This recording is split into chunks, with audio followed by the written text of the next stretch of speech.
Once again, you already know what it is, and you already know where you have reached the number one collaborative professional wrestling podcast anywhere on this planet. Ladies and gentlemen, I introduce to you to my immediate left, your immediate right, the one and only Conrad Cushman, representing everything pro wrestling. Yours truly, the name is Sean, the last name is Hubbard. Hubbard Wrestling Weekly is what I do, and I'm here representing with the big homie Conrad Cushman as we present collectively Clash of the Podcast, and we are fired up for another big time episode, man. Raw is overseas. Some of you may have seen it. Some of you are going to probably watch afterwards. If you have seen it, cool. If you haven't seen it, cool. We're going to do a little poll. My good friend Conrad said we're going to do a little poll, pause, and talk and ask everybody if they want to play. I knew you were going to say that. And see if they want to talk about Raw and get the spoiler, even though it was a live edition on Netflix. If you were watching from work or watching from your car or watching from your house or watching from wherever.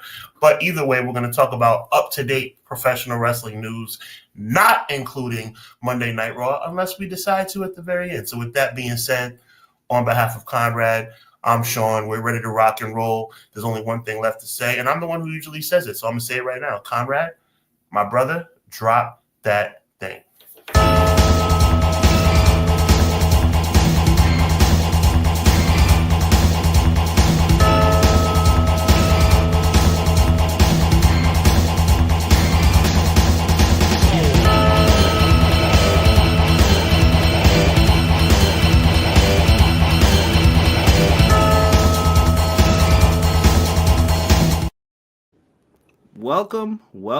Welcome.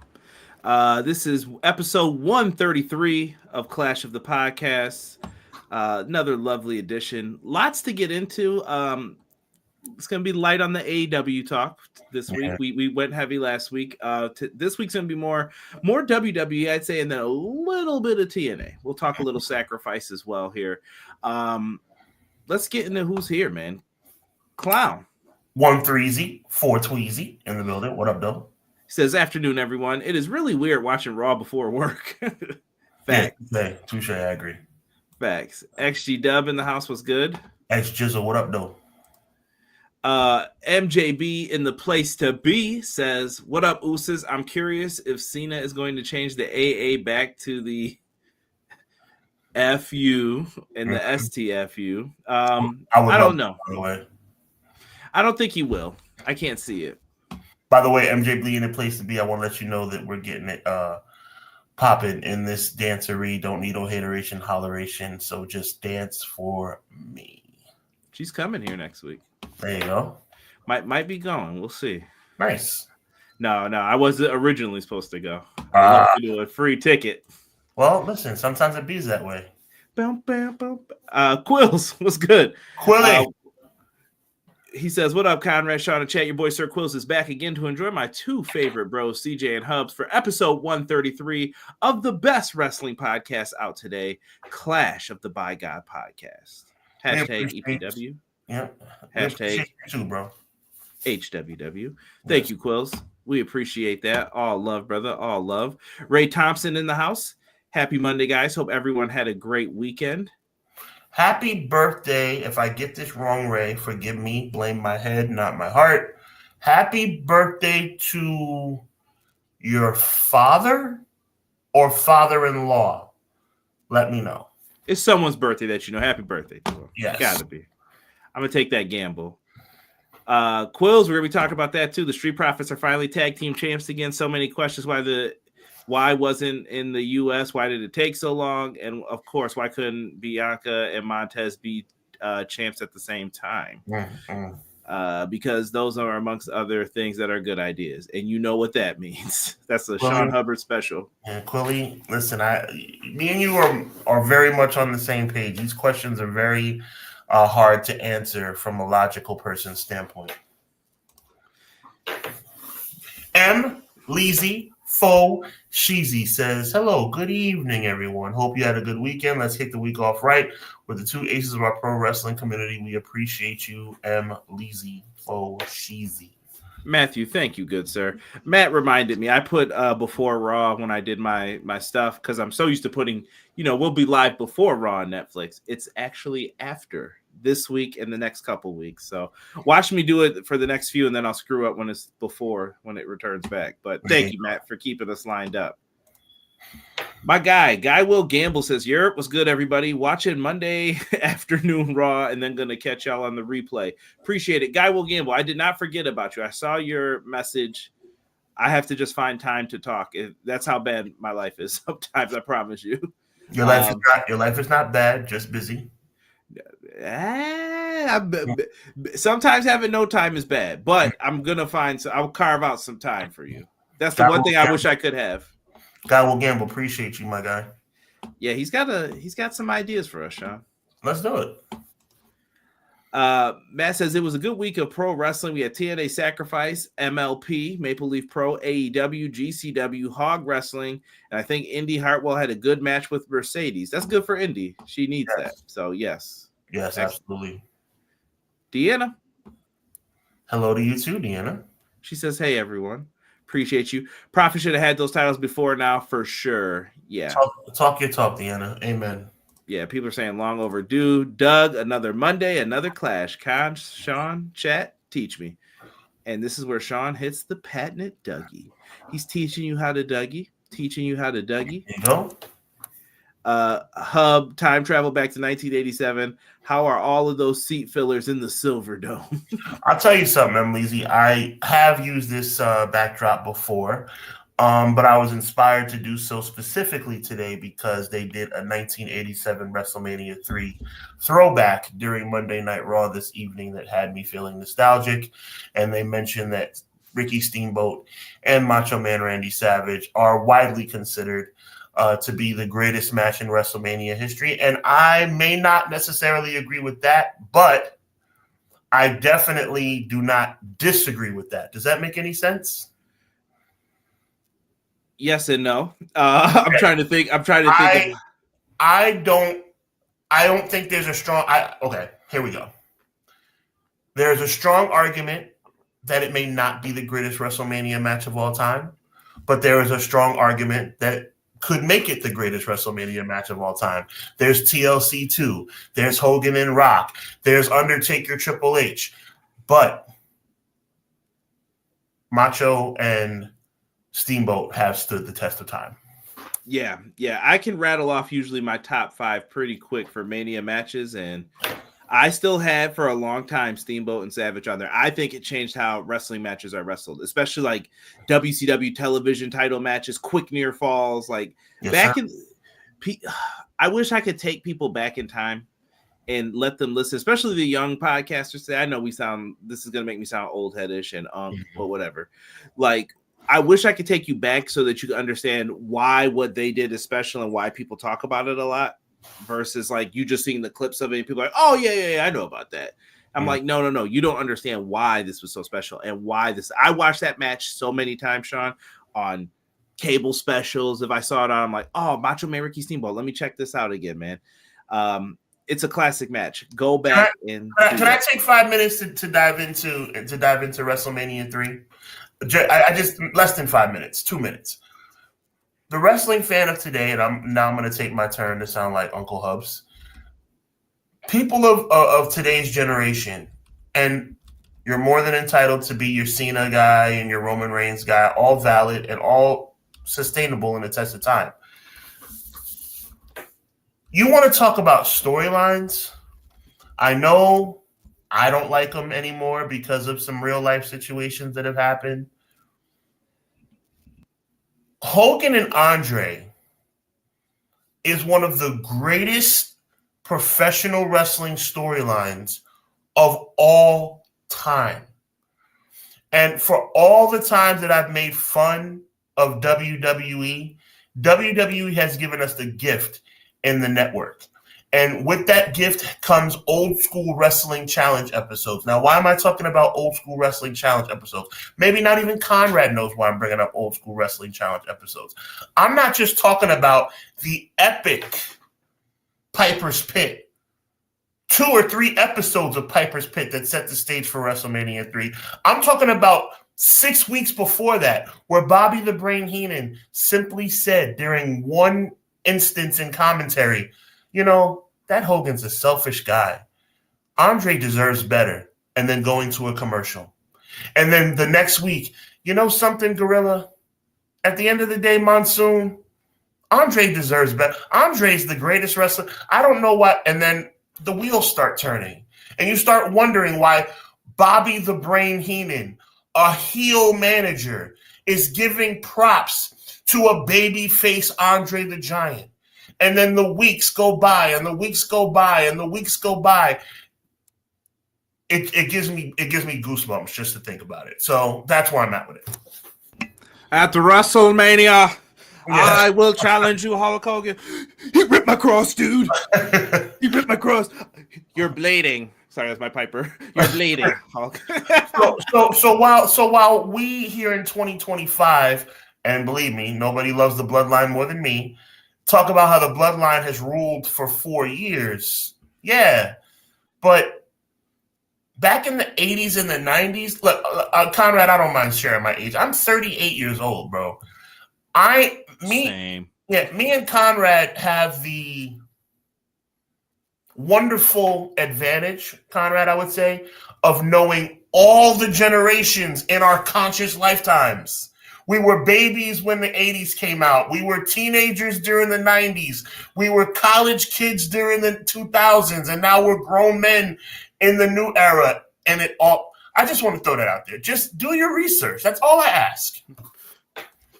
Trust people in our age range. Well, not all of them. Trust us. Mm-hmm. Yeah, be careful who you trust actually out there. But when we talk wrestling, just know I'm not coming from a place of hatred. Sometimes I'm just like, yeah, whatever. Right. I'm going to ask some interesting questions today. We got some ones in the chat. If you guys want to talk Raw today, like I said, make sure you put that one in there. I see a couple, so thank you for that. Someone said it was the best WrestleMania match in the first 10 WrestleManias. Bret and Owen still might be the greatest opener of all time. I think that's up for debate. You could probably put that up there against like Triple H and was it Danielson? I give a big shout out to Doug for that comment. And I love the comment. It shows that you're being fair. My challenge back to you would be from 11 to 20, or if you want to go 11 all the way to 40, which one is better? I would love to hear your thoughts. What do you mean between?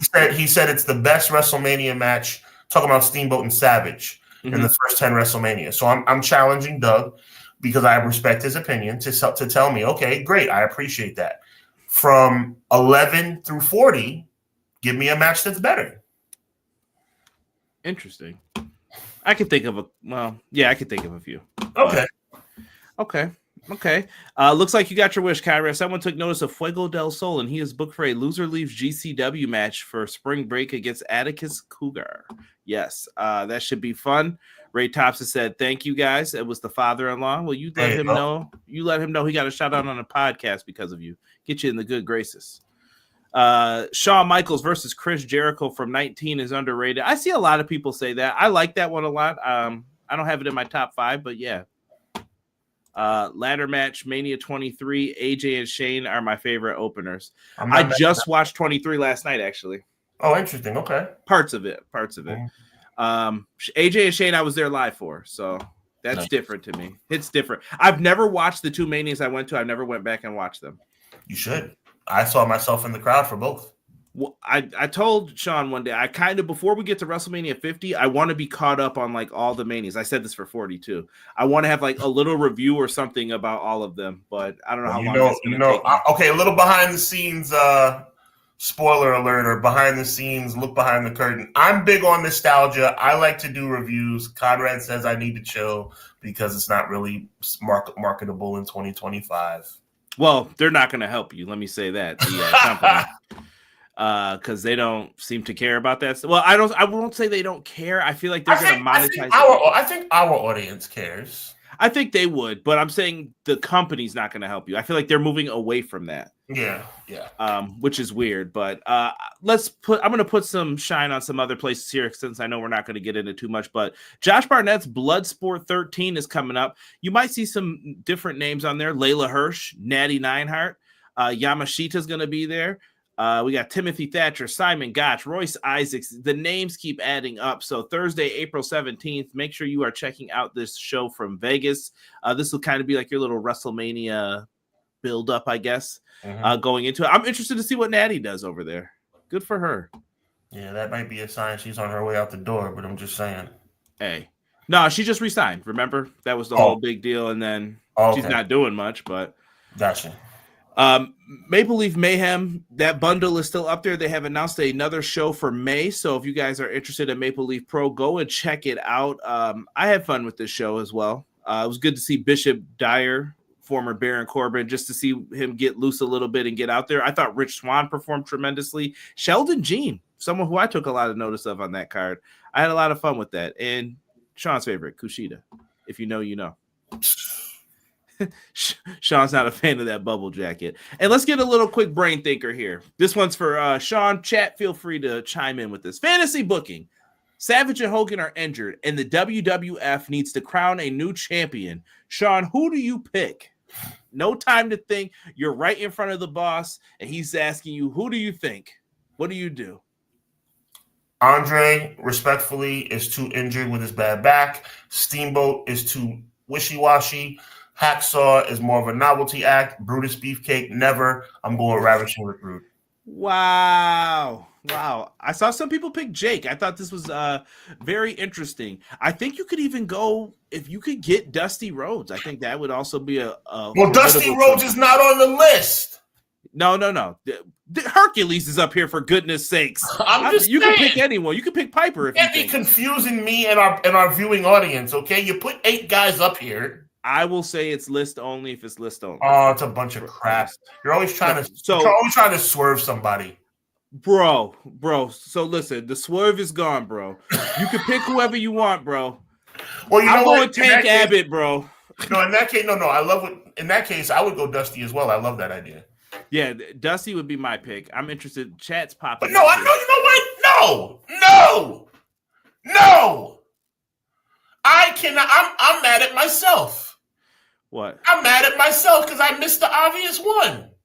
Who? Mr. Perfect. You want to know the heel name I thought of? I would have went $1 Million Man for a heel. I think I always wanted to see him with the title and what he could have done with it, but it never really got to that point. Freaking honky tonk man. With my long sideburns and my head slicked back. No, but I'm going Perfect. I'm going Kurt Hennig. Okay. With the genius? No. With Heenan. Yeah, the best version. T. Ferg said, what up, fellas? Hope all is good. How did the SEC get 14 teams in the tournament? I thought they were a football conference. Yo, Ferg, listen, shout out to you, bro. I've been following the tournament as well. People don't know that I'm a big college basketball fan as well as a college football fan.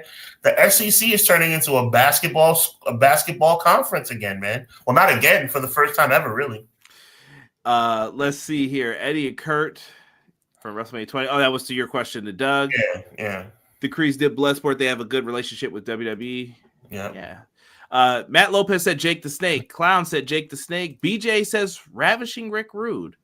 Simply ravishing. What is this? Did I hear Punk right there say anything about the 4 Horsemen? I didn't hear that because as far as I'm concerned, looks like the Horsemen were here, took a jump in the chat and left. LOL.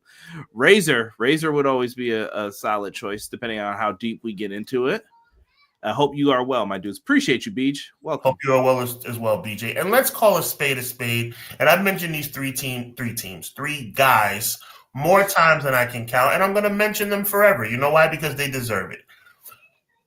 Owen Hart, Scott Hall, and Kurt Hennig should have been WWE and or WCW World Champion. It is no debate. He rests his case, folks. He rests his case. Sean, let's get into some of the early rumors. Do you want to start with this one?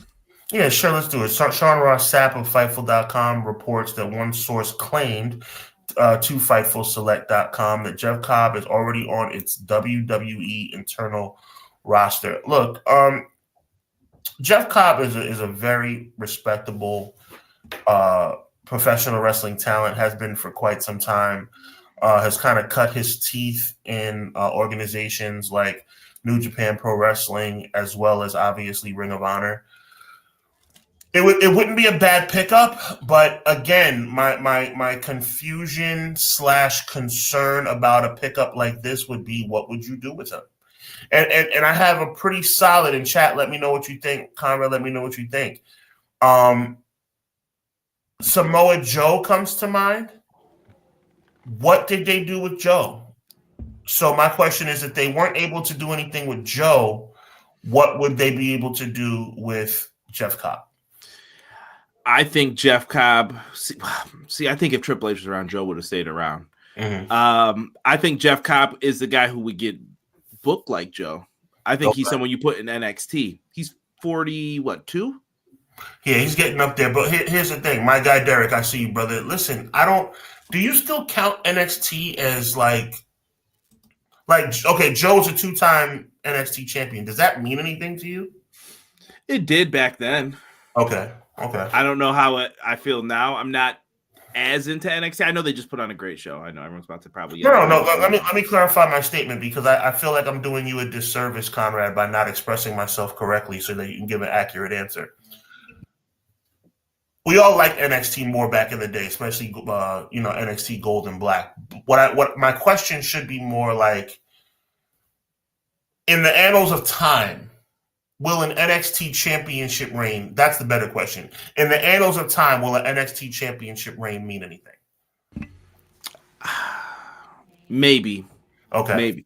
It depends, because NXT is weird, because it's kind of, what does it mean to you and what does it mean in the focus of what we're talking about? Mm-hmm. If you want to say like, oh, NXT is great. Okay, well, why? Because it's a great place to develop talent. But then if it's in the case of like something bad with NXT, it's like, well, it's just developmental. Calm down. Like, you didn't do anything great. Good point, Conrad. Good point. Yeah, and listen, y'all can call me a hater. I don't really care right now at this point. They do deflection with it. Like, well, then what is NXT? That is my question then. But we continue on with Andrade El Idolo. Yeah, I mean, shout out to Andrade. The tweet is the word simply waiting with 3 exclamation points. I'm not a big fan of throwing subs on social media. Either say what you need to say or don't, but I think we all know what that means. Because you know what? Subs allow you to have a back door to get out of what you're saying. Oh, what are you talking about? I didn't say anything derogatory about WWE, when everybody in their right mind can pretty much pick up on the fact that he's saying he's waiting for either a change in his character or waiting to leave the company. Subliminals is what he is referring to when he says subs, folks.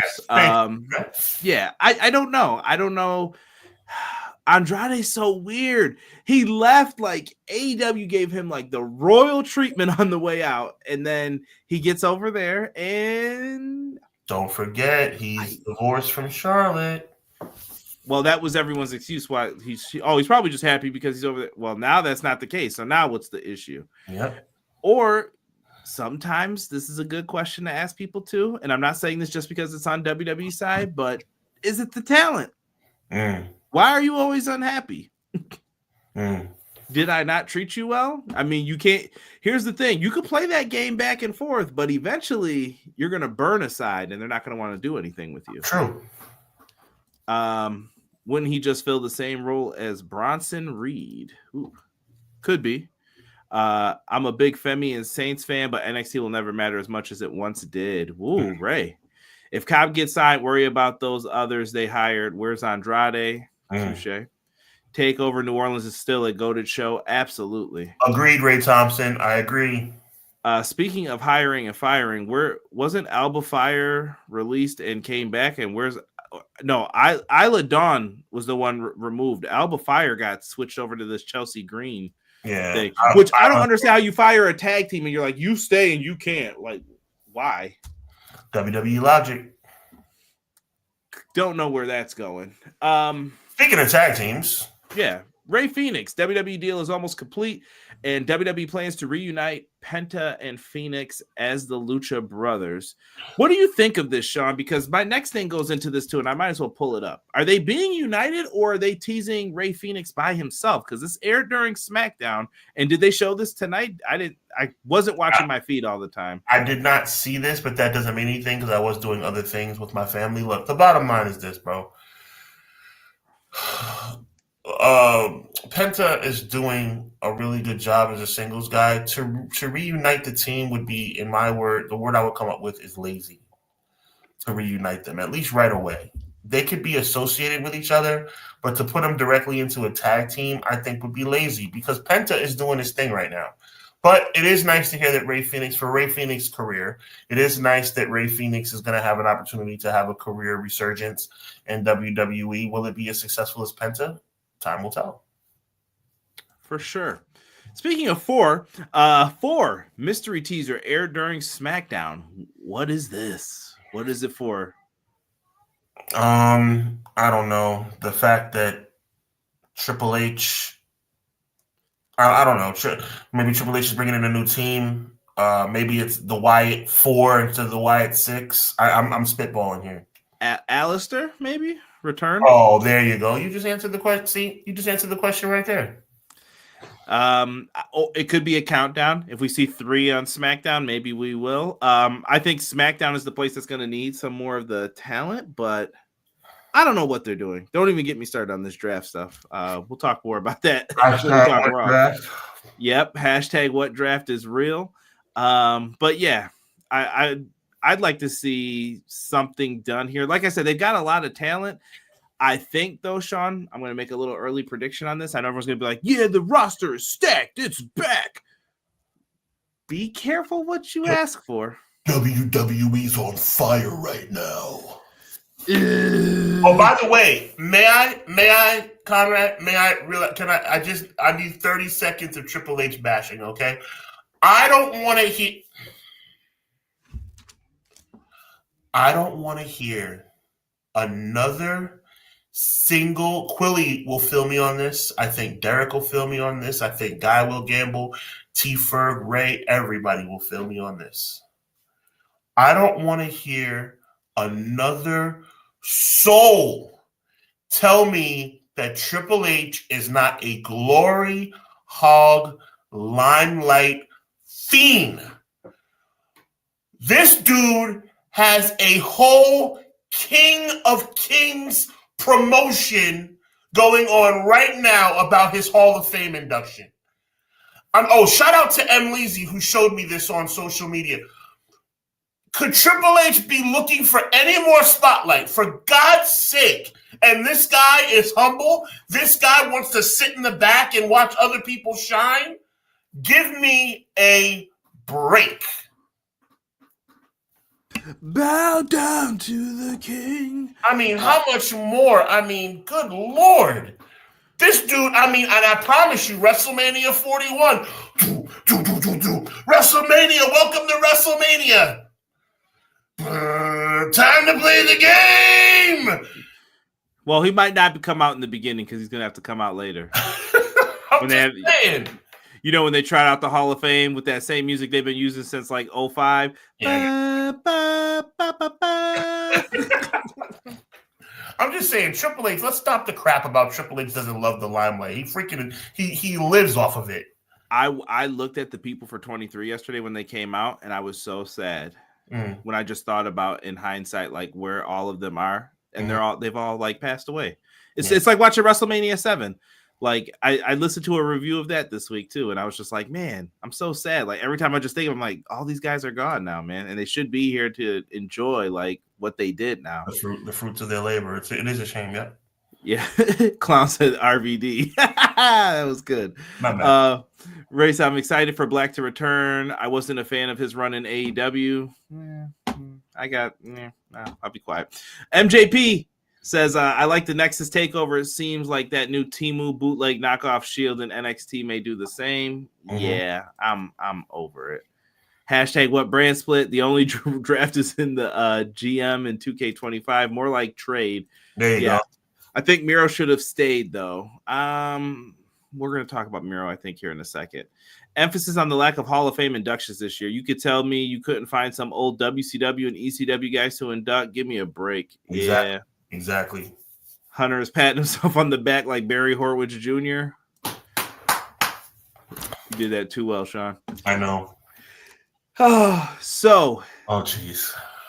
WWE has discussed calling The Rock and John Cena The Rock and Soul Connection. This is from Russell Votes on Sportskeeda Backstage Pass. What? What?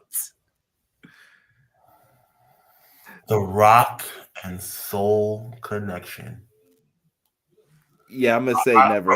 For all the people in the back who have brains, which is everybody in here, for all the people on the show, Conrad and myself, who have brains, just in case you might be one person out of a million that doesn't understand the reference. John Cena sold his soul to The Rock, so now I guess it'll be The Rock and Soul. That's the dumbest crap I've ever heard. I pray to God this is not true. Oh, I smell it. I smell it. Yo, Quills is not happy. He said the epitome of incompetence. I don't blame Quilly for feeling the way he feels, bro. Like, this is ludicrous. This can't be real. I refuse to think that they could be that ignorant. I don't have much to say on that. No comment. Let me see here. Ray Thompson said, I wish Black had more of a singles run. Listen, I'll say this with a lot of these things. We either are going to say Tony Khan lets the talent have too much power or Tony Khan gets all of the blame. To me, I think you have to spread it out with Tony Khan because it's clear he doesn't have all of the power. I shouldn't say all the power. He has the power to make a choice, but Tony doesn't always exercise that power. He lets you have the choice, and then if it's bad, he's like, maybe I shouldn't have let you do that. That was a bad idea. And sometimes he said the ideas have worked as well. It goes both ways. There are some weird things, like the only cage match to ever have escape as a way to win. I'll let you look up who was in those matches. That's usually because someone doesn't want to eat a pen or lose that way. Just saying. Many different things. How about the Rock and Corny connections? Terrible. I was thinking maybe because Cena was supposed to be the heart and soul of WWE. They tried. McKinney said, I'm here to talk wrestle with the Fire live chat, the two best there is in the game, Clash of the Podcast, and to let y'all know, sometimes you got to cut off limbs that are damaging your tree. Let's go. McKinney, that's good stuff, brother. This is lunacy at its finest. I'm throwing up in my mouth regurgitation. The Rock and Soul Connection would be just as bad as the Pure Fusion Collective. Wow. This is The Rock showing up and doing whatever he wants. The Rock and Soul Connection makes I can't even repeat that. It's making my microphone fall down. It's pathetic. It's making someone itch. The Itchy and Scratchy Show. All right, so let's talk a little bit of what happened on Raw last week, Sean, real quick. We had a CM Punk, Seth Rollins cage match. Did you know Tommy Dreamer said to find him a better cage match, Sean, he said no blood. He put a lot of stipulations on it. No blood. This was the best cage match that him and Bully Ray have ever seen. Listen, I don't want to tell you guys to not listen to Bust It Open anymore, but I'm kind of saying, like, come and holler at real fans versus these merchants, bro. That's the best way I could say it. You know who they work with, right? Bully Ray's on a WWE show. Tommy Dreamer's with TNA, who works with WWE. We got to stop this right now. We have to. Listen, CM Punk is a master of wizardry, right? Mm-hmm. He did not get suplexed off the top of the cage, guys. Number one, Punk is too smart for that. Number two, he was like, you know what? I'm going to drape myself over and it'll look like it's from the top of the cage. And if Michael Cole and Pat McAfee yell it enough times, they'll say that and people will believe it.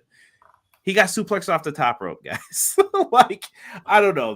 People were bugging in this cage match a little bit, I thought. Well, it was a good cage match. I enjoyed it, but it was. Yeah, but am I wrong in what I'm saying, Sean? I don't know, man. I think you're right on the money, to be honest with you. To me, it was, I don't know. I prefer the other cage match. And I know that was what the comparison was going to be. As soon as this was happening the day after PPV, people were going to compare the cage matches. Seth did his thing here. He ends up getting the win, but well, first Roman Reigns returned back. He pulled Seth out of that cage, and a movie came to mind, but you got to stick around all the way to the end to figure out what movie I'm talking about. He pulls him out the cage and puts a beat down on him, right? And now he has a new shirt. It's YTC, your tribal chief. And then he sees this. And I felt like, Sean, have you ever seen people who are in a relationship? They're like, yo, is that my girl talking to her ex? What is going on? He did the double take. That's how Roman looked. He was like, I know you ain't in there talking to him. And Paul Heyman's the best because he was like, my tribal chief, it's not what it looks like. It's not what it looks like, sir. And she was just coming over to talk. The foolishness of wrestling just makes me laugh. It's probably why I love it. Roman Reigns beats down Punk, and it looks like we're heading towards this three-way. I mean, Heyman comes out on SmackDown. He kind of cut a heel promo. It was weird, and he was like, Roman Reigns returns to SmackDown next week. Yeah, heading towards a three-way. That's what she said. Yeah, so what do you think, bro? What do you think? Well, I mean, look, it's a triple threat with no title on the line. I pray that this is going to lead to a situation where the winner of this match gets a chance to be added to the match at the end of WrestleMania Night 2. That's the only thing that I can think of, because when this rumor started about a triple threat, by the way, I threw in the chat what I would call Cena and Rock. To me, it's a situation where, like, you know, WWE, when they announced, well, when they started planting the seeds for this triple threat, I mean, with no title, I don't care if it's Seth, CM Punk, and Roman Reigns. To me, that's whack, bro. That's corny. Now, only way I think they could save it is if they had a situation where it was a number one contender. They changed it to a number one contender match where the winner goes on to be added to Cena versus Cody Rhodes. Fair. I'm going to the chat here for their comments, and then I'm going to put up what Hub said. So McKinney said cage match was fire. I can certainly agree with that. Rob says it's engagement bait. You click, you watch, you comment, they get paid. First, I can promise you this. Big Daddy Kush did not click, did not watch, and did not care. I shouldn't say I didn't care because I cared enough to comment on it, but I did not click. I did not do any of that. I found this out yesterday that Tommy Dreamer put these tips on it, and I saw Bully Ray getting cooked online and, like, you know, where people just take the screenshots of it. And yeah, that was the best cage match I've ever seen in my life. And they just went off on him for it. So I get it, man. I don't know. I couldn't be doing that stuff for views, man. Like, that's just me. Bubba got that WWE check and became a shill for the company. Woo. Pretty much. That's usually not from Clown. Hub says the name for Rock and Cena, I'd call them the Empire. Oh, okay. At least it makes a little bit of sense. They'd have to have Roman join then. I don't know. That I always felt like that was going to be Roman's group's name, but they went with the Bloodline instead, which is, I think, a hot name. Like, that's probably better. Yeah. No matter how good the CM Punk Seth Rollins steel cage match was, I am not putting it above Will Ospreay and Kyle Fletcher. Not a chance. Never, Quills. I agree with you completely. Yeah, and when Tommy Dreamer said that whole, like, pick a cage match without blood that's better, I was instantly like, Bret and Owen, like, what are we talking about? Bret Owens, no blood. Bret Owens, SummerSlam 94, easy. Yeah, one of the best cage matches. Yep. I enjoyed the cage match with Riddle and Rollins, the Fight Pit one. Okay. Delay Gratz, welcome, my brother. Appreciate you. Slightly older than you, Hubs. Have a familiar fan experience from the childhood to now. WWE lost me from 2001 until 2014, then lost me again in 2018 until AEW. McKinney says three-way dance, number one contender at Backlash.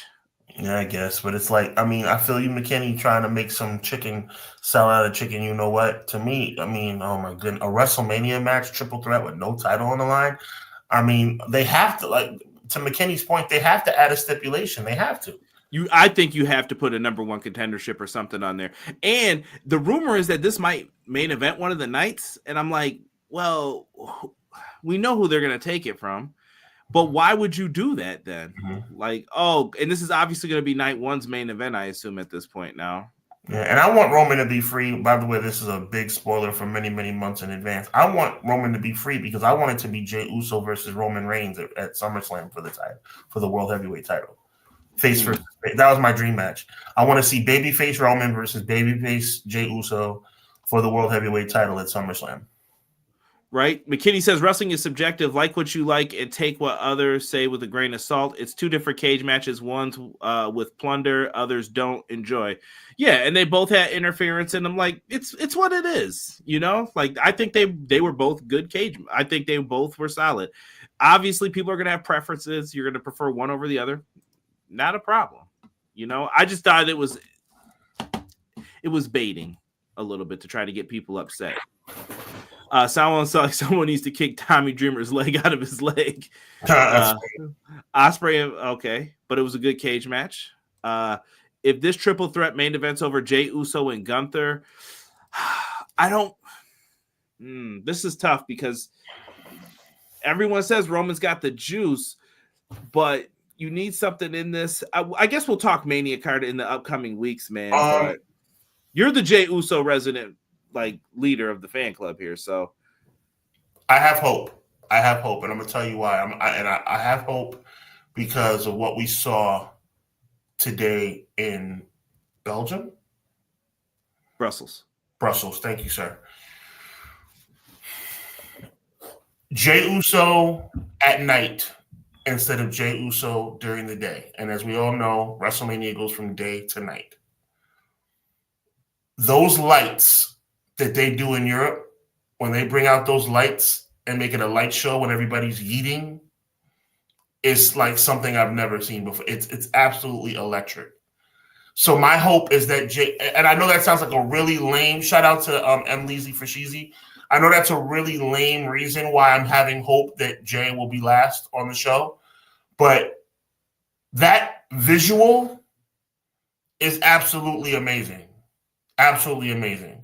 So I'm hoping for the best, but I do have concerns but I mean, a non-title triple threat main event WrestleMania? You know? What does that say about the belt? This goes back to why I wouldn't have booked Cody versus Gunther. Yeah. Why did you do that? Because now you have told people what you think of it. Gunther, to me, since that moment, has been on a decline for like his level of importance. He's still putting on good matches, but it's like, you ain't Cody, brother. Shout out to McKinney for his babyface versus babyface. Nah, I can't get jiggy with that one. Let me tell you why. And I'm going to be very brief with this. I've always felt like, and so has Conrad, always felt that, thank you, BJ. I appreciate that. Big BJ breaking it down that Brussels is the capital of Belgium. Just so you know, Sean, so you were both on it. I appreciate that, dude. I thought I was in the ballpark, but thank you. I've always said that Roman Reigns should acknowledge Jey Uso. Not as the tribal chief, just in a congratulatory way. The first time me and Conrad threw it out there was for Survivor Series, that Jey Uso should get the pin. They should play Roman Reigns music. Roman Reigns should say, cut the music, tell Jey to step out front. Everybody plays Jey's music on the way out. They throw the ones up. I always felt like Roman Reigns should acknowledge Jey Uso, not as a tribal chief, but as his own man. So the only way now I see that happening is Jey Uso defeating Roman Reigns. That's the only way it would happen. And for anybody who says that that's impossible, Solo Sikoa beat Roman Reigns clean. So my thing is Jey Uso, Roman Reigns, World Heavyweight Championship, Jey Uso gets the win, and finally Roman, because we all know, let's be honest, right, Conrad? Has Roman ever gave Jey his flowers? No. Never. To this day, Roman has not given Jey Uso his flowers. So I'm trying to think, too, of what's the bigger ending for the show. Like, what's the big crescendo? You could do it where it's Jey, Jimmy. I don't know if you have Jimmy win the U.S. title. I do have Jimmy winning the U.S. title. What? You know? Oh, you don't? Okay. No, I have a question relating back to it. Why are we doing this to LA Knight? You should have just kept the belt on Nakamura then until then. That I would have been fine with that. Nakamura should have kept. If Jay's going to win it, Nakamura should have kept it. I agree. Or Jimmy, Big Jim. I'm sorry, Jim. Yeah, if Big Jim was going to win, it should have stayed on Nakamura. And I think Big Jim comes out and him and his brother have the moment in the ring like, yo, we both have singles gold. Look at what we've done. And then you could have Roman come out to acknowledge them that way as well. I mean, that could happen that way. Roman's like, well, I'm the number one contender. He hugs him, and then it's kind of he looks at the belt, and then Jay's like, oh, okay. all right, let's do it. Yay. And then they can get into it a little bit. But if you, Conrad, if McKinney or anybody else thinks that my logic about having Roman lose to Jey Uso, if anybody feels like that's too extreme, maybe it is. All I'm saying is Roman needs to give Jey his flowers. I mean, or has Jimmy? Oh my God, bro! I don't want to make this a Jey Uso thing. Jimmy has given Jey Uso his flowers. Sami Zayn has given Jey Uso his flowers. Roman needs to give Jey Uso his flowers, man. I mean, are we really going to go through this storyline and let it just fade away and Roman never actually gives Jey Uso the nod? Roman has never changed. The people just started cheering him. Roman's never been different. Like, Heyman cut that heel promo, and I was like, this is what it's been. That's why I'm saying, Conrad, you couldn't be more right. You're 100% right. That's why I'm saying that Roman needs to do that. I'm looking at this, man. Marquee, Jey Uso in his third title defense against Roman Reigns, East Rutherford, New Jersey, SummerSlam. Jey Uso wins. I'm not looking for Roman to get down on his knees and say, I love you, Jey. You're the new tribal chief. Throw a one-up and let them play Jey's music. Is that too much to ask? I would Matter of fact, and let me ask you this one more question, and then it's all you, my brother. Is it too much to ask if Roman versus Jey and Jey winning at SummerSlam is too unrealistic? Is it too much to ask that when Jey, God willing, beats Gunther at WrestleMania, Roman doesn't come out and congratulate him? You could do that. I also was thinking if we went with your idea, I think Jey wins. And then Roman's still in the ring, and he calls for the mic. He's like, "Get back here!" And Jay's like, "What? You want some more? What is it?" And then he was like, "Nah, it's your time now, Oos." And then he slaps him up, and then it's Taker. Like goosebumps, man, goosebumps. I wish I had the CM Punk clip right now so I could play. Let's move on. I just think, okay, let's move on off of this question, yes or no. Do you think that the storyline needs for Roman to acknowledge Jey Uso? All right, I'm going to answer this weirdly. Mm-hmm. I think that they should have something like that happen. Uh-huh. But do I trust them to? No, I think that they might pivot and say they had to go and do something different, blah, blah, blah, to avoid it. Calvin Johnson, or I said Calvin Johnson, Calvin Houston, excuse me, says, why does Triple H hate Austin Theory? Bro, I couldn't tell you what happened to Theory, bro. I have no idea. I don't want to give, well, we got enough ones for us to talking about Raw a little bit, right? Well, we're going to talk about it. I'll get to it towards the end. All right, so I can say this real quick. Theory getting squashed on Raw. I mean, I love Jey Uso's my guy, but my goodness, that was uncomfortable to watch. Yeah. MJB says, I can tell whose time it really is. All gas, no brakes. It's coming. It's coming. I agree with that. Delayed Grant says NXT Black and Gold was legendary. He must be a little bit behind catching up with us. Yeah. Theory is a Vince product. True. Yeah, but I still think he had potential, though. I mean, we threw him out, man. He was the U.S. champ. When are they going to break up that stupid team? It's been a year they've been teasing. Oh, my God. Roman gave him that acknowledgement before War Games, and he finally said, yeet. Maybe you're. I hope that McKinney makes a good point. I hope that's not all it is, though. But yeah, Roman hasn't even apologized. Jocelyn, welcome. Lucha Brothers versus Street Profits versus Usos versus New Day. I hope they get to do those matches eventually. Now that I think about it, Roman fighting with CM Punk could change him back to full heel if they make it a three-way number one contender. Roman versus Jay Woodwork. Yeet.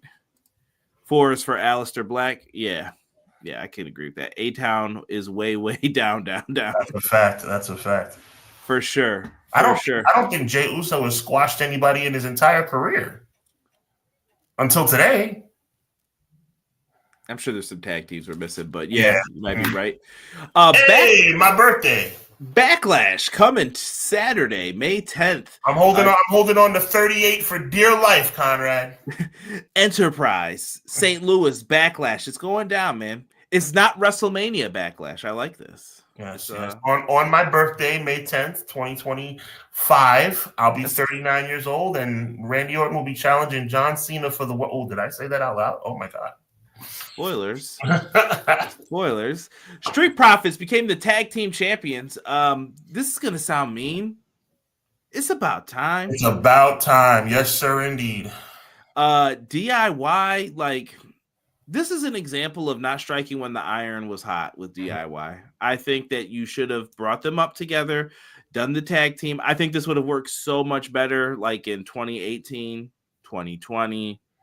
But in 2025, this ain't it, Chief. Like, you had to get those belts off of them. I'm happy for the Street Profits, though. They look good. I thought that they did the darn thing there. Look, Street Profits long overdue. When I found out, because I admit I did not know that they haven't been champions for 4 years, that's a disgrace. Yeah, that was a long time. Someone said A-Town down to 6 feet under to Matt. Theory is one of those guys that's just happy to be there, and with that mentality, why give you something good? You're here, you're happy, sorry. Not sorry. It's politics.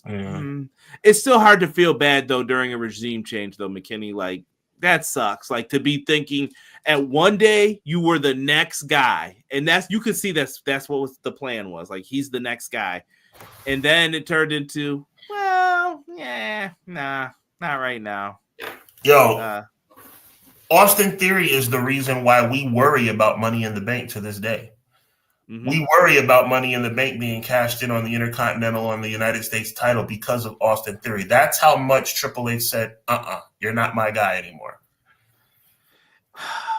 I have a lot of weird feelings when it comes to it, man. I think Austin Theory loves wrestling, and I hate to see a guy that loves wrestling not get an opportunity.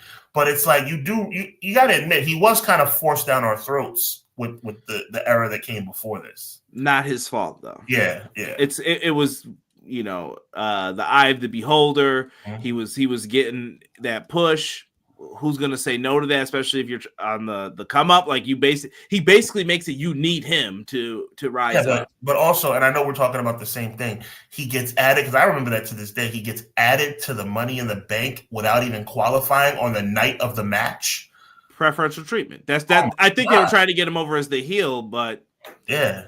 It backfired. Well, think about what he got for winning it. Here's the U.S. title. You failed to cash in on the mid-card U.S. title, and then you ended up winning it anyway and then losing it. And, yeah, it's just been a fall from grace, man. Yep. He stole the egg, BJ said. Terrible. Rocket Soul Connection, hard pass. Love it.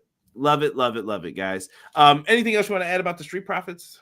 Again, about time. Very talented guys. I hope they hold it for a little while. And then I hope after they lose it, whenever that time comes, that they both get the singles push they deserve.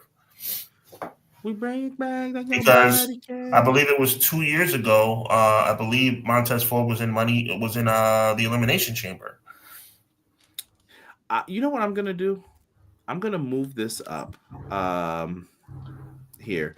I'm going to ask you one more Legends question, and then let's talk a little Raw. Kind of quick, but we'll get into it a little. Okay. Sean, I asked this on TikTok. I'm asking you right now.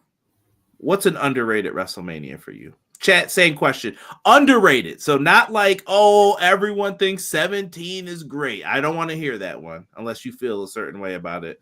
What's a WrestleMania that people should go and check out? You can name a couple, whatever. I had a few that come to mind a little bit. But underrated WrestleMania, sir. I believe. Pull that back up for me, please. Thank you. You can pull it back down. Thank you so much. I believe WrestleMania 37 was a very entertaining WrestleMania. The Ponchos. Yes. I thought that they had a happy accident. What you're talking about, I think they had a happy accident with the weather being what it was. Because those backstage interviews, those unscheduled backstage interviews before the pay-per-view started were pretty freaking cool. I like that. They were talking to Shane. They were talking to Seth Rollins. They were talking to Kevin Owens. I like that. I think that Bianca versus Sasha Banks, Mercedes Moné was a fantastic match that was worthy of a WrestleMania main event. I thought they really put on. Was that 37 or 38? That was 37, night one. That was 37, night one. I think that the triple threat between Roman, Daniel Bryan, and Edge was a really, really good match. And another match you guys may not remember that was really good, even though we sometimes kind of think about it, kind of putting it on the back burner. I think that Shane McMahon and Braun Strowman in the cage was really good too.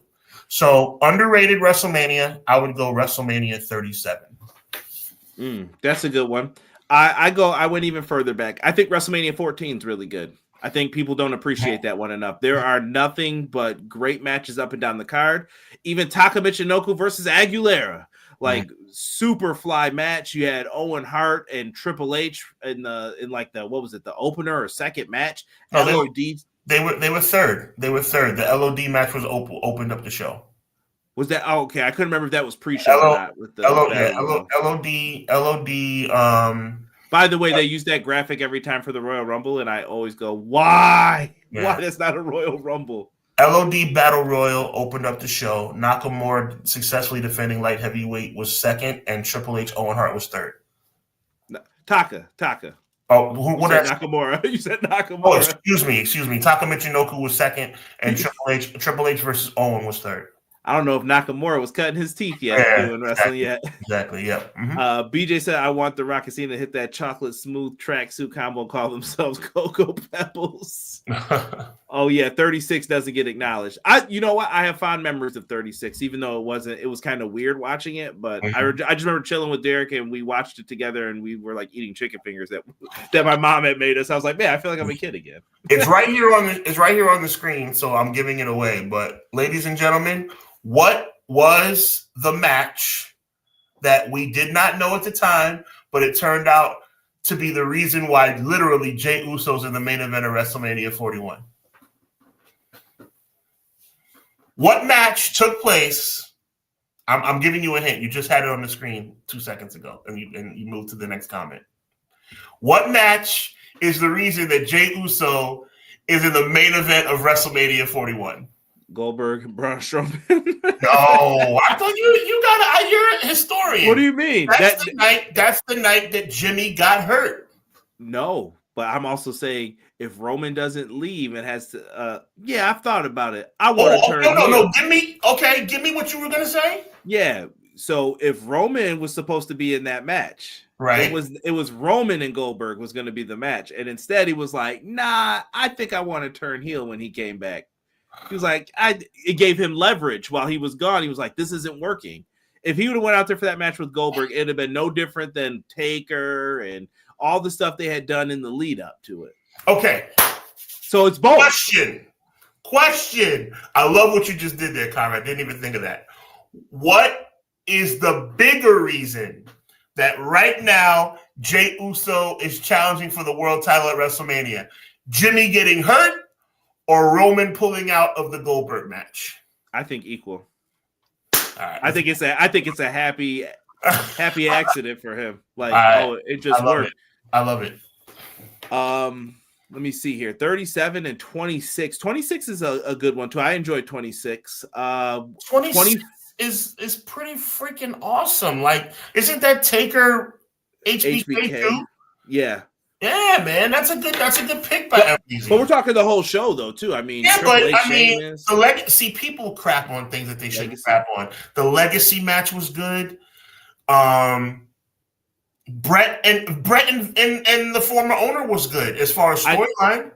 Yeah, I mean, it wasn't the best match, but I wasn't expecting a match either. Yeah. Once again, this is why I said I don't know if anyone was in here when I had this argument with someone. This is why I said set your expectations low. It might have been when I was on Pro Wrestling Shoot, but set your expectations low sometimes. I'm not wrong for saying that, people.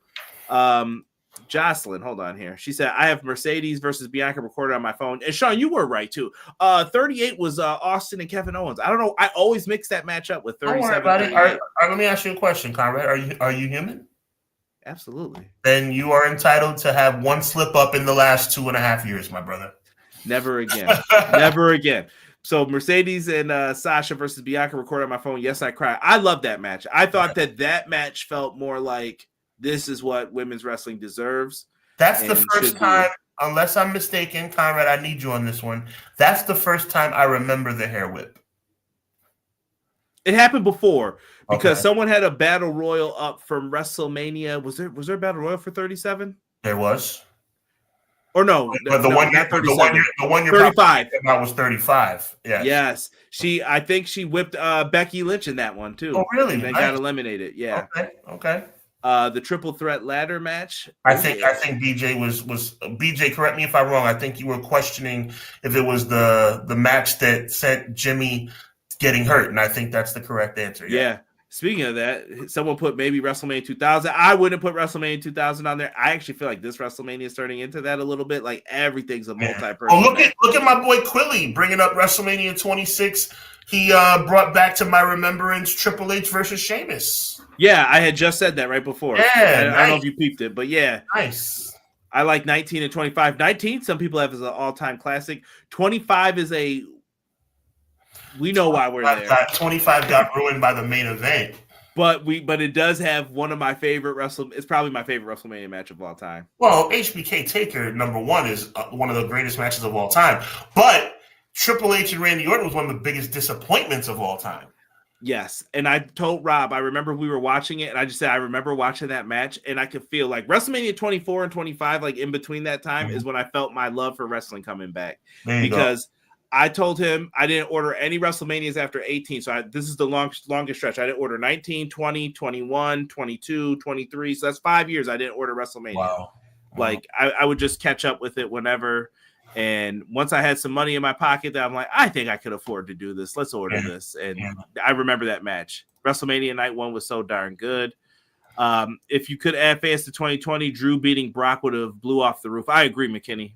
And the match, and to McKinney's point, I think that match would have been longer. Thank you, Quills. It was so Bianca was still in NXT then at that time. Bianca whipped Becky Lynch at WrestleMania 34. Oh, and thank you, Quilly. I'm such a goofball. We don't want to remember WrestleMania 34. That's an awful. Yeah, but I'm such a goofball because we said 35. Becky main evented 35. Oh yeah. Dude, to me, but you see how they all start to clash. Yes. I can't remember any of the stuff. Like it gets weird. But you asked me, I remember Taka Michinoku versus Aguilera on WrestleMania 14. No. Ironic, yes. So remember this when y'all start getting old. There you go. All right, let's pull up Raw here, man. So we talked about Jey Uso squashing Theory. Honestly, it was probably, Jey Uso should have beat him. Let's just keep it a stack. But man, Theory, fall from grace, brother. Dakota Kai defeated Ivy Nile earlier. I don't really have much to say. Do something with Dakota if you're gonna do something. I may start the Dakota Kai deserves better bandwagon. I'm not sure yet.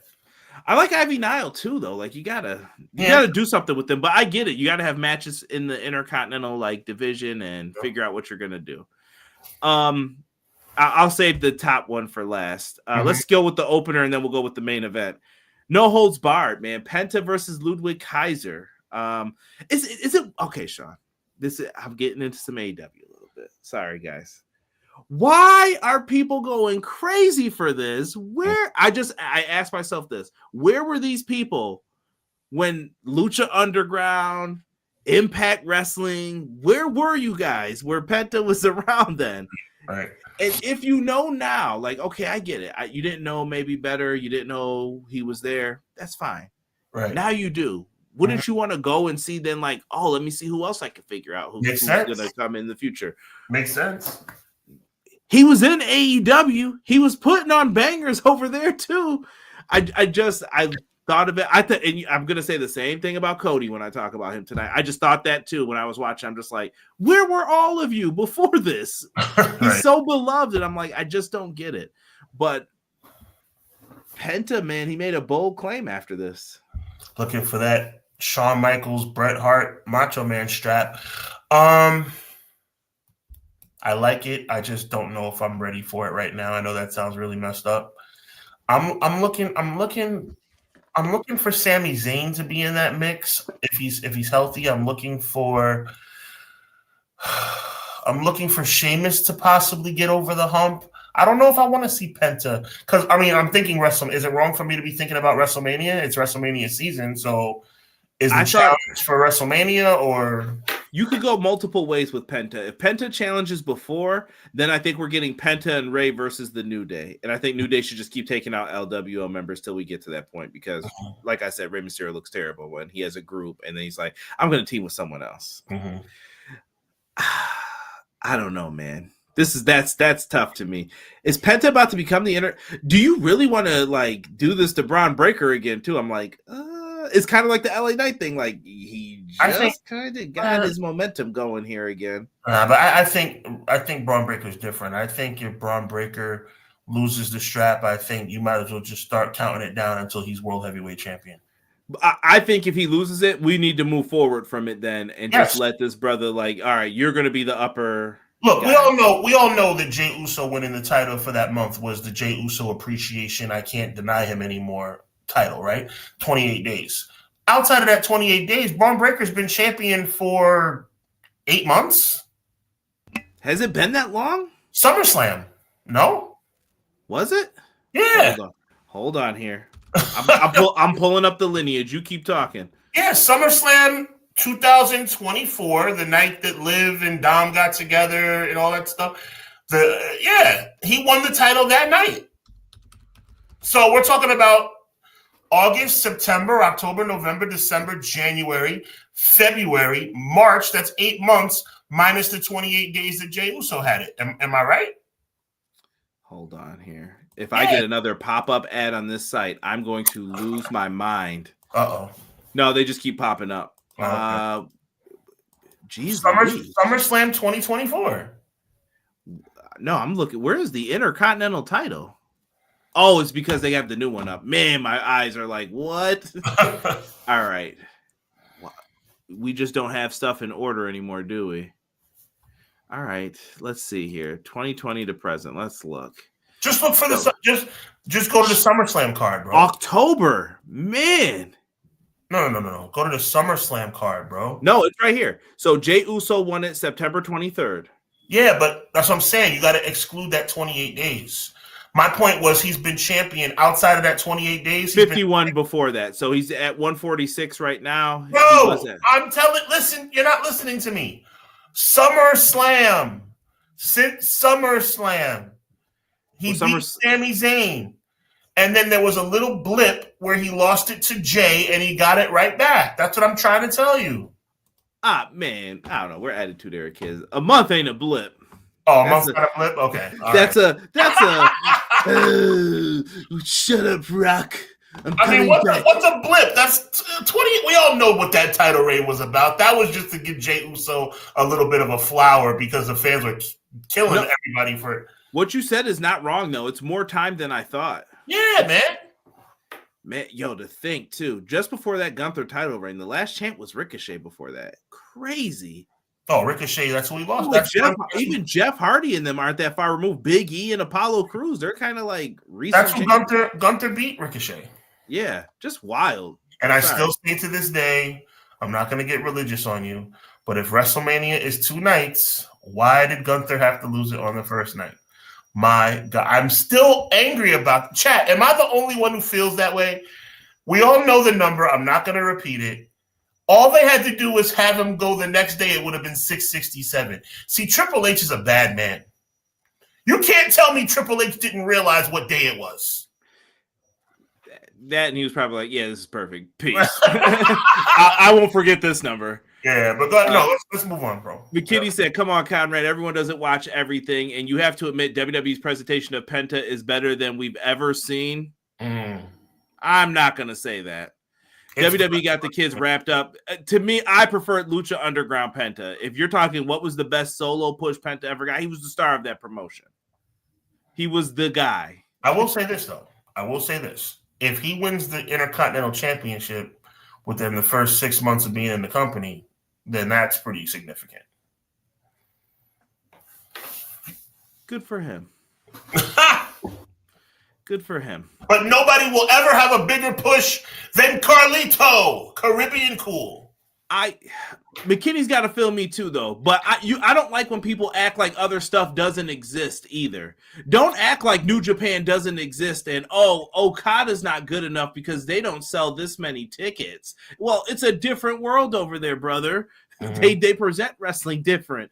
So don't act like something doesn't exist either. You know. Yeah. I think that goes both ways. I can meet in the middle and say, like, yeah, everyone doesn't watch everything, but I think you should be encouraged to check it out. Like I'm telling you, Clown just put it. Go watch Penta versus Vampiro and Lucha Underground. Go watch it. See what he's really capable of. Go watch him versus Marty the Moth Martinez. Oh my God. Listen, I'm sorry, I gotta add this, man. Can you say dumpster fire? I'm talking about basketball for 30 seconds. Guys, the 76ers have announced that they are now also shutting down Paul George for the rest of the season. Not playoff P. Can you say dumpster fire? They they have about $150 million sitting on the bench. Unbelievable. Philadelphia. Shout out to Philadelphia. No, I owe Philadelphia. I'm glad they got playoff P from Clips. Thank you. LU Penta was the G. We all know the Triple H. I can't repeat that. Of all the bookers and promoters in history, who would you say does it to the T? The bookers in history? Look, the greatest booker of all time is the man that should remain nameless. Let's call a spade a spade. Come on, bro. Like MJB, everybody, I'm not going to say his name. He's the greatest of all time. He just happens to be a bad person. You know what I'm talking about. No comment. I think we all know. But my question is, do you agree? Because I'm not happy to say it, but come on, man. Who's better? He'll go down in history, I think. Listen, I was telling someone, if his name gets cleared, I wouldn't be surprised if they try to bring him up, or you know what I mean? Like distant, but they're gonna say, dude, no one else. He changed the way the business is viewed. He changed the way that it's presented. I don't want to give him credit for everything, but that's just what it is. Here's the problem, guys. Here's the problem. We don't like to admit something. Okay, let's use Hogan, for example. It's a little bit easier to use the word Hogan than the other guy. Hogan is a Mount Rushmore guy. We don't have to like him. I don't like him. I don't. But does that change the fact that he's a Mount Rushmore guy? It doesn't. So when it comes to the former owner and booker of World Wrestling Entertainment, he's not a good person, but he's the greatest booker in the history of the business. There's nothing wrong with two facts being factual. I'm trying to think if there's another name that we could put out there too for like great booker. No, just besides him though, because everybody okay. Well, I mean, Eric Bischoff was really good. Gato for the reprise of New Japan Pro Wrestling. Yes. McKinney, this is why I get mad. I'm looking right at you when I'm saying this. I sat through Inokiism. Do you know what that is, good sir?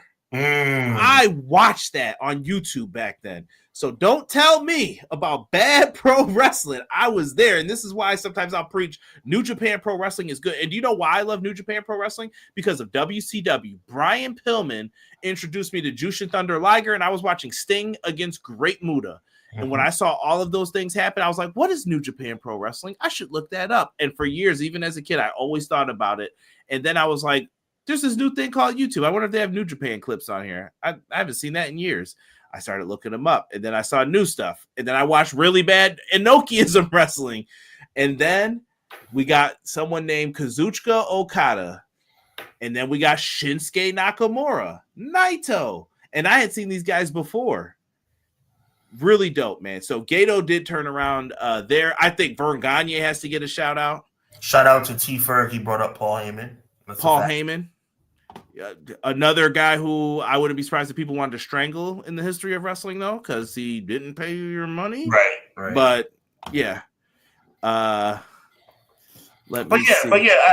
think we need to just kind of like take a step back and realize, and I'm giving myself some grace too, guys. I'm giving you guys some insight. Conrad, I'm giving you some insight to my own thinking about myself. It's like, I can never say that Hogan was one of the greatest of all time because Hogan has said some racist things.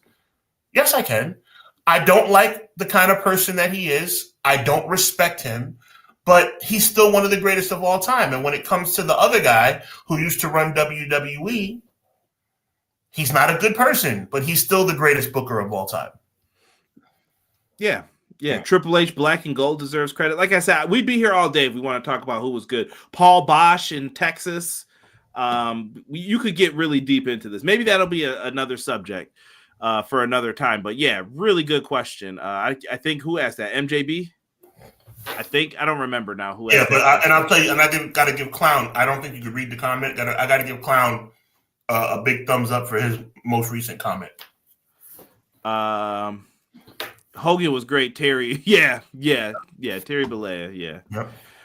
BJ, real quick, he said, also, I think Delirious deserves a nod of approval for his ROH work. Maybe not post-MSG, but all the builds and working with New Japan during that time was good. If you actually pay attention, now I'm about to give you some real insider baseball. If you actually watch a Booker's great run usually goes 3 to 4 years if you're really good. I want you to think about other places. Think about your favorite place in their time period. Mm-hmm. How long did it last usually? 3 to 4 years, I'd say. Then you see a little bit of a decline. And then what happens is that person needs a break, and then they can build back up. Triple H was in charge of NXT. He got a little bit of a break. Here, you take over WWE. I'm back. And then, now you've got ideas again. Holla at me in a couple years with Triple H. Let's see how you're feeling then. Some people might, and I'm starting to see the fatigue set in a little bit now.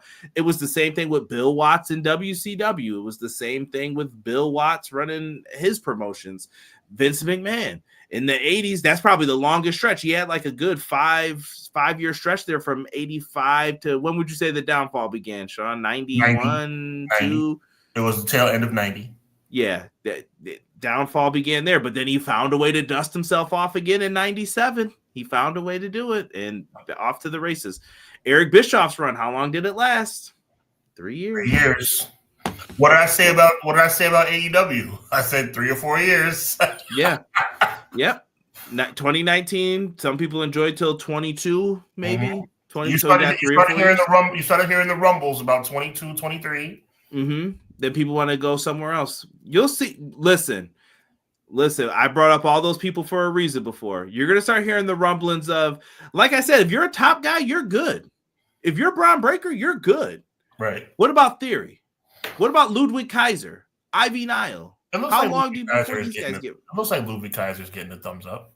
No, he's in a lot of matches, but he loses a lot.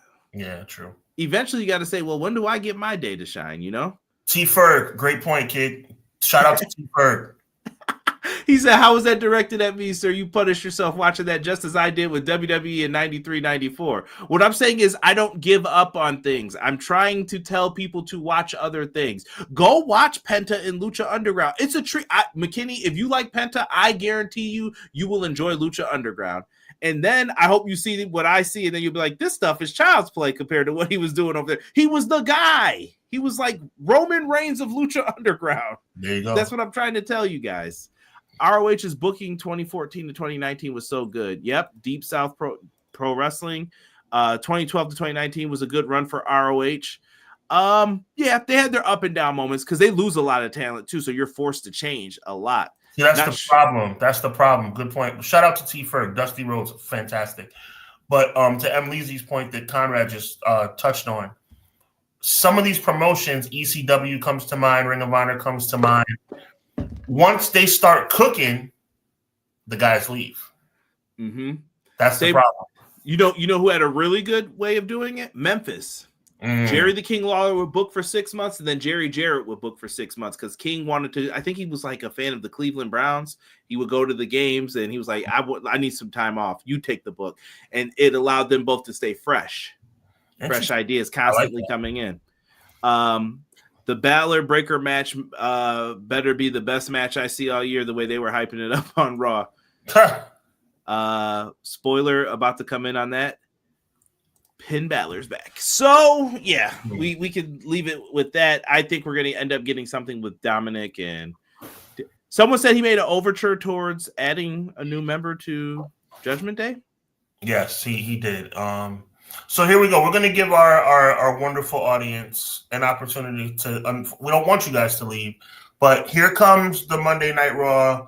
We don't want to call it spoilers because the whole world had a chance to see the show at 3 o'clock Eastern Standard Time. It's not a spoiler, right? It's not a pre-taped show where we got the results. This is just reporting on what just took place. But if you don't want to hear the results, you might want to just click out and come back and see us later. But here we go.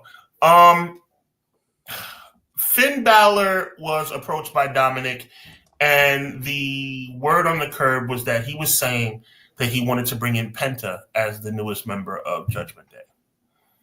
However, right after thanking Dominic for getting him the title shot, right after thanking Dominic for being his brother and his good friend, he immediately called Dominic a snake because just previously, Penta announced his desire to be Intercontinental Champion.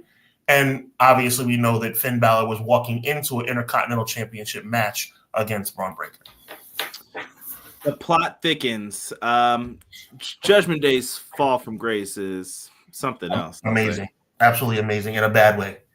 But I think if you could add Penta to it and figure something out. No. Well, let me say the obvious choice, my brother. Who? The obvious choice to add to Judgment Day is Karrion Kross. Give that man a lifeline. Who's the leader, though? Him or Dominic? That would be Dominic. Okay. So taking orders from the kid now. Yeah, it's Dominic's time. Yeah, interesting. How about Dominic versus Finn for leadership of the Judgment Day at WrestleMania? Could be that. I can see that happening. Oh. Now, I say this because do you think they're going to put Penta and Phoenix together? Do you think they'll be able to resist? No, because WWE takes the easy way out. I don't think they're going to do it right away. I think they're going to put Phoenix on SmackDown, but that's just a speculative, let's see what happens. You're entitled to your opinion, and you're giving WWE a lot of credit. I'm trying, man. Mm-hmm. Kevin Sullivan was a good booker. Yes. He made some bad decisions. Shout out to him, but he made some bad decisions. You already mentioned Andrade again. I know a Penta Dark. I'm saying WWE has a new and old fans that don't watch everything. But yes, if you're interested in said character, you'll search more. But until then, WWE presents Penta Fire. Dom was also spotted backstage talking to Kross. That's something always to peep. There you go. Kross is usually the bad things are about to happen within the group. I'm guessing we won't see another Finn Balor WWE title run. No, I think it's over. Honestly, I've given up on that.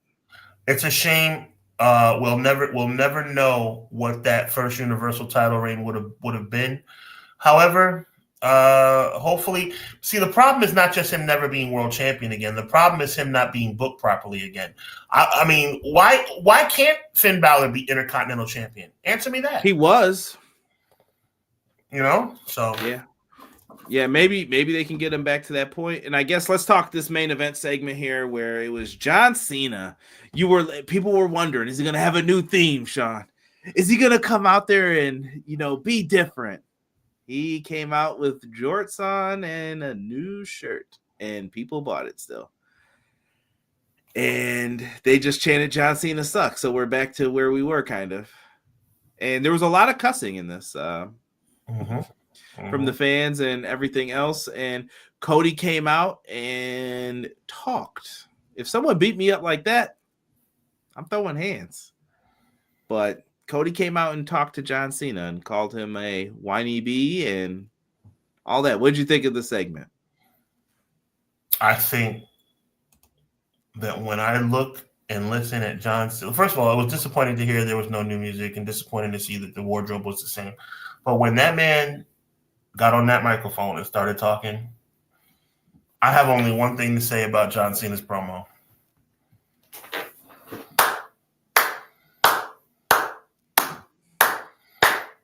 Is this good or sarcastic? No lies detected. No cap detected. What did John Cena say that was wrong? We don't appreciate him. We are not thankful for his 25 years of service. I say Cena sucks. You say Cena sucks. He doesn't deserve us. He doesn't deserve to be disrespected the way he does. And now he's had enough. And I could not be more excited. I love heel Cena. Sign me up. I feel like this is your hatred for Cody bleeding through this. I felt weird about this. A little bit. A little. So I felt like it felt not connected. I feel like this doesn't. I feel like there's too many plugs going through. If that makes sense. Like you ever had like multiple outlets and then there's plugs all over the place. Sure. So John Cena's with The Rock. Well, where's The Rock? Well, The Rock's He's not there. Yeah. But Cena hasn't been here for 2 or 3 weeks. So, you kind of move on from it. I'm trying to connect with Jay's story. I'm trying to connect with Punk's story and Roman and what they've got going on in the tag titles and this and that. And you kind of just, it loses you. Cody cut promos for 2 weeks. I'm like, yeah. Go fly and find him then, Mm-hmm. We're not there. So I'm like, all right, here's Cena's big moment. He comes out looking the same. And I don't know if MJB means he's going to dress differently at WrestleMania or what, but and by the way, as you continue your point, I want you to know I was disappointed that there was no wardrobe or music change. Yeah, it was just everything was the same, and I was just like, okay. And Cena went back, and the fans were starting to feel him. It just feels weird a little, like what are you mad about? Like they were liking you, and he kind of just got to say like, yeah, the pent up anger and frustration got to him. I'm not saying that it's a dud. I'm not saying like it's not going to work. I feel weird though about this. And I think they took too much time off. Like for this to be, we talked about Bash at the Beach for like that level. And I don't want to do the full comparison for everything with it because it's going to be different. But you needed that heat right away when it was on people's minds. Like the next night he should have been out there. By the way, just to let you know, and I'm sure you know, this will come to your remembrance. WCW took 8 days. Yeah, that's fine to build anticipation. Okay. This was how many weeks? 2, 3? Yeah, 3 weeks. Yeah. I feel like you could have done it. The crowd in Brussels, they were going in. Rocking those McDonald's sponsorship colors. He had a lot of colors on there. He had the Rise Above Hate. I was like, what are we doing, fam? What are we doing? And Cody came out and cut his promo. I'll wrestle. You want some? Come get some. Dude is such a cornball.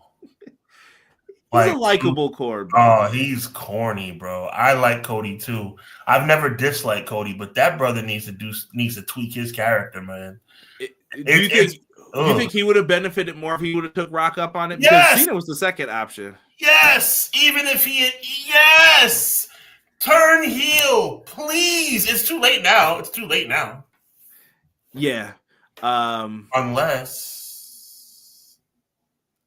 Cody is in on it. Could be interesting, but took a beating. They're facing each other at WrestleMania, so it's hard. Yeah. Everything, like I said, just felt very weird. And maybe like MJB said, maybe at WrestleMania is where we get the turn and we change it all up and they hear people. But I'm interested to see what people think, how we move on from this. This is the main event of night 2, though, right? This is the biggest match on the card, I assume. Cody and Cena. Jey Uso versus Gunther's main event of night 2. This guy over here. It probably should be according to the rules, but no. Honestly, we'll be fortunate if Jey Uso's main event of night 1. Undoubtedly, it's going to be Cena versus Cody. Yep. Okay. All right. Guys, we're getting ready to rizap it up here, but TNA Wrestling, they had a nice little show this weekend. Sacrifice. Getting into it. We had like Frankie Kazarian, Steve Macklin on the card. First Class versus Laredo Kid and Octagon Jr. Mm-hmm. Sami Callihan and Mance Warner. I do not want to tell you where Staples went, but you should probably go and check that out. Oh, I did like the women's knockouts tag title match here with Spitfire versus Ash and Heather of Elegance, and they had and their manager was out there with them. I thought he was hilarious in the match. Reminded me of like Mr. Fuji, like teaming with Demolition and throwing up in my mouth. Leave that brother alone. Lei Ying Ling was in action. Yes. We also had the Rascals and Ace Austin going up against Wesley and Crew. Felt good to see TNA get a win over NXT Talent. I'm sure brother Wesley had no issues helping his friends out. One of my favorite matches, Sean, Mustafa Ali, Santana. I like the feud. I told you I was looking forward to that match. I told you too. I'm telling you, that's the match to watch. And I thought Ali leaving the drink by him was a little crass, but at the same time it worked based on the struggles that Santana has talked about. This is a blood feud that I need to have go on at least until Slammiversary. You can get some mileage out of this. That's the old Jerry Lawler, Jake the Snake spot.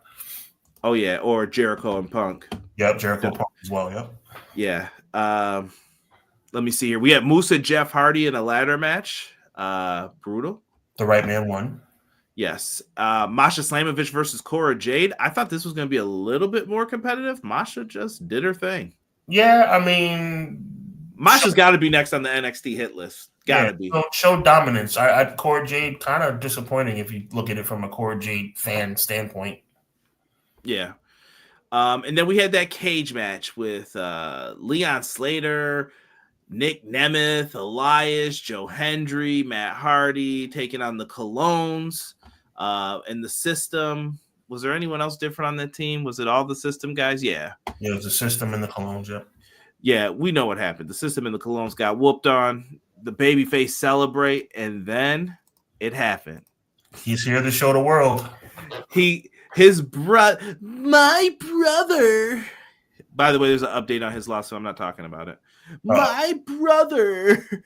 Tony Khan actually went to dismiss it. There you go. That's the most you're gonna get from me on it. There you go. Let's keep he locked the cage, and this man put a beating on Matt Hardy. So it looks like him and his brother are gonna challenge for the TNA tag titles. The Hardys versus the Nemeths. I didn't know I needed that in 2025, but I didn't think I needed that in 2025, and we don't need that in 2025. But what we do need is Nick Nemeth being a heel, which I'm very happy about. Yeah, I think that the whole babyface thing. Did we ever get an explanation for JBL? Are we ever getting one? JBL was just clotheslining people with no explanation whatsoever, and we still haven't gotten one. Clown said, "Who approved Redacted's look?" And we're just gonna call her Redacted. Yeah, I don't know. No comment on that, man. I'm just over it. Well, look, I like Nick Nemeth as a heel, so that is a success for me. I thought the pay-per-view was pretty good overall. Yeah, I thought it was solid for like their B pay-per-views. I was like, cool, go check it out. I'm interested to see what happens for Slammiversary. I know all that stuff's going to be coming your way soon at the UBS Arena. Under Siege is happening Friday, May 23rd, and they're also going to be having a taping after on the 24th. That's going to be happening in Brampton, Ontario at the CAA Center. Make sure you guys check it out. Tickets on sale now at ticketmaster.ca. So yes, sir. Make sure you check it out on Triller TV. Yes. Go on in. Here's your small little AEW stuff. Speedball Mike Bailey is all elite. He has joined the crew, former TNA talent. Happy for Speedball. Really looking forward to seeing what he does here. I thought he was going to have like the same finisher and stuff, and then he hit that kick, and I was like, oh, happy for him, not happy for his haircut. The mullet's staying probably, brother, for now at least. But that's his style. That's always been his style. Terrible. On this day, on Wednesday, we are getting a street fight for the Rated R Superstar Cope going up against John Moxley in a street fight here for the championship. I don't know if they're going to try to fix kind of what happened. I don't know if they can. Do you think this? I think this has to be a better match, though, Sean. Like, at least they get the plunder and stuff. They probably needed it. Spoiler alert, I'll be watching at 10 p.m. on Wednesday night on the EPW channel. I'll be watching Conrad and Derek talk about this match, and we'll be talking about how John Moxley, in another underwhelming performance, is still the AEW World Heavyweight Champion.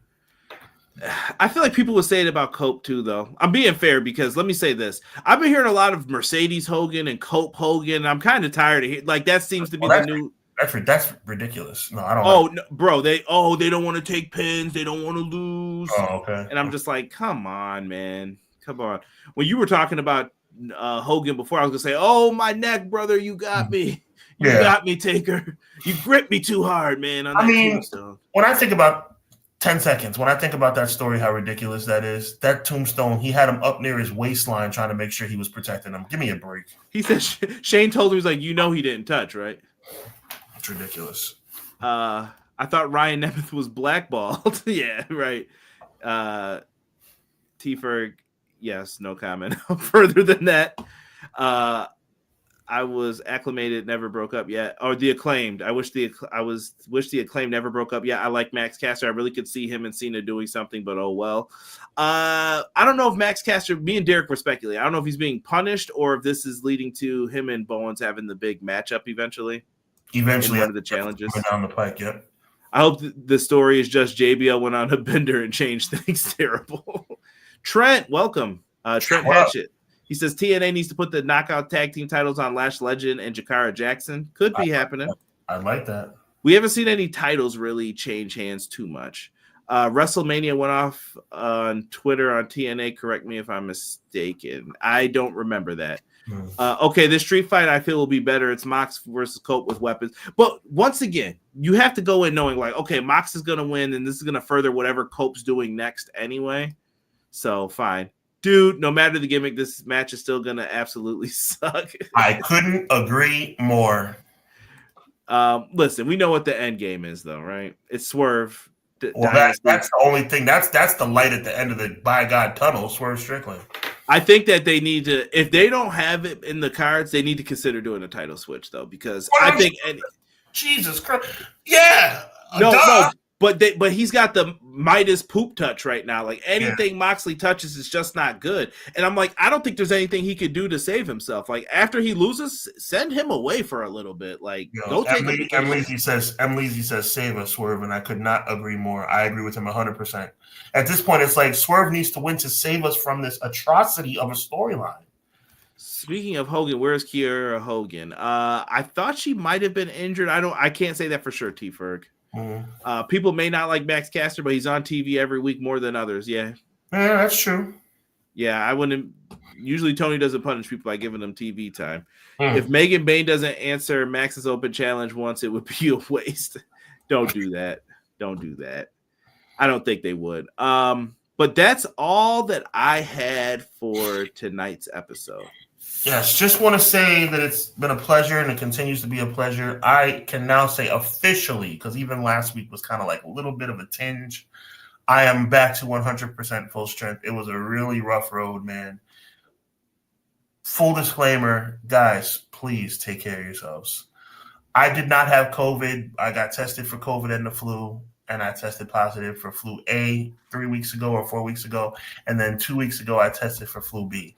That's how easy it is to get sick out here, man. Listen, I am a Lysol fiend. I am a hand sanitizer fiend. I don't care. I do what I have to do. Please take care of yourselves, man. All this talk about COVID, which you should be careful of, people are forgetting. The flu can take you out of here. Pneumonia can take you out of here. So please, please protect yourself. But I just want to say it really feels good to be really back to full strength because it was a long road to get back. Always, man. Always. We appreciate y'all. Thank you guys so much for joining us. I'm going to let Sean get ready to take us out of here. And like I said, we'll have the WrestleMania stuff coming up soon. Lots of things to talk about, lots of things to get into. So yeah, WrestleMania season in full swing. Listen, make sure you check out Conrad and Derek this Wednesday night, 10 p.m. as they discuss the world title match that's going to take place on everything pro wrestling. Imagine if you were the proprietor of AEW. AEW will be talked about on Everything Pro Wrestling this coming Wednesday night, 10 p.m. Once again, WrestleMania Hubbonomics will be taking place on the Friday before WrestleMania SmackDown. So make sure you look out for that. Set your calendars for that. And as always, man, we'll be right back here 6:05, God willing, next Monday night. So with that being said, on behalf of my good friend Conrad Cushman, my name is Sean Hubbard. We're always happy to have you here. And just know this, man. Be encouraged. And know that at the end of the day, God bless, be encouraged, and evil never prevails. Until next week, later. That's right, Seth. Call for your mama.